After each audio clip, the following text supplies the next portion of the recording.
नमस्कार. आज आपण गव्हाच्या पिठाचे पौष्टिक व्हेज मोमोज बनवूया. त्यासाठी मी इथे कोबी बारीक कापून घेतलेला आहे.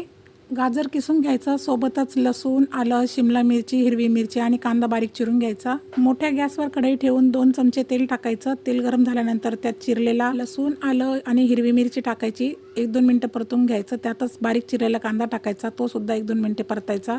आता यामध्ये बारीक चिरलेला कोबी, शिमला मिरची आणि किसलेलं गाजर टाकायचं. या सर्व भाज्या आपल्याला फक्त वाफवून घ्यायच्या आहेत, जास्त शिजवायच्या नाहीत. भाज्या चांगले एकजीव झाल्यानंतर त्यात चवीनुसार मीठ टाकायचं, 1 चमचा मिरेपूड टाकायची आणि चांगलं एकजीव करायचं. सर्वात शेवटी कोथिंबीर टाकायची. गॅस बंद करायचा. व्हेज मोमोजसाठी आपलं स्टफिंग तयार आहे. आता हे स्टफिंग थंड करायला ठेवायचं. तोपर्यंत आता आपण पीठ मळून घेऊया. त्यासाठी इथे 2 वाट्या गव्हाचं पीठ घेतलं, चवीनुसार मीठ घेतलं, 2 चमचे तेलाचं मोहन टाकायचं. हाताने चांगलं चोळून एकजीव करायचं आणि थोडं थोडं पाणी टाकून चपातीच्या पिठाप्रमाणे मळून मऊसर करायचं. सर्व पिठाचे छोटे छोटे गोळे बनवून घ्यायचे. गव्हाचं पीठ लावून पातळसर पुरी लाटून घ्यायची. त्यावर तयार केलेलं थंड भाज्यांचं स्टफिंग टाकायचं. अशा पद्धतीने बोटांच्या मदतीने घड्या पाडायच्या आणि मोमोजचा आकार द्यायचा.